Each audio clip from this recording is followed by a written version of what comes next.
Uncle, আপনি তো ভিজিটে ছিলেন। আসলে আপনি কিছু টেস্ট করতে বলেছিলেন আমাকে। টেস্টগুলো আমি করেছি। আসলে ওনাদের কিছু টেকনিক্যাল প্রবলেমের কারণে রিপোর্টগুলো দিতে একটু লেট হবে। রাতও হয়ে গেছে অনেক।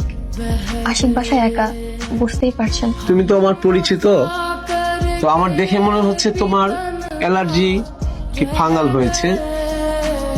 রিপোর্টটা আমি তোমাকে জানাবো।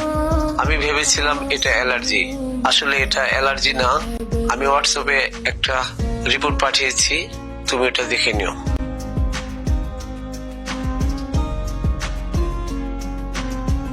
ওর দিকে খেয়াল রেখো। এই আসি, যাই তাহলে। হ্যাঁ, ওকে, সবই আল্লাহ হাফেজ। ওর দিকে খেয়াল রাখিস। তোরাও ভালো থাকিস। তারপর আর কি, তারপর তো তুমি চলেই গেলা।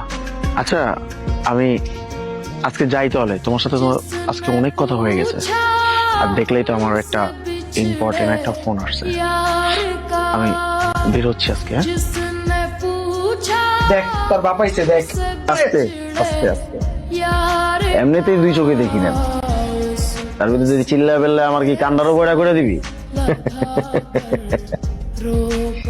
আমি এন থেকে যাওয়ার পর থেকে তোর শনি শুরু, মনে নাই তোর? ভুলে গেছিস সব?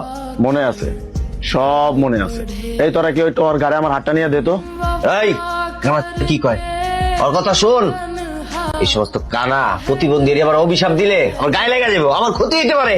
দে দে দে দে ভাই, গাড়ে হাত দে দে। এই যে আমার গাড়, দে হাত দে। এটার নাম হচ্ছে অক্সিপিটাল নাম।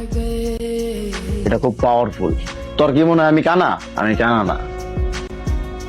এতগুলি বছর আমি শুধু কানার অভিনয় করছি, শুধুমাত্র আমার মাসুকের জন্য। ওর যাতে কখনো মনে না হয় ওর এই অবস্থার জন্য আমাদের ভালোবাসা কখনো কমে গেছে। তুই তোরে দিছিলি স্লো পয়জন, আর আমি তোরে যেটা দিছি ডাইরেক্ট অ্যাকশন। অ্যাকশন মানে ডাইরেক্ট অ্যাকশন।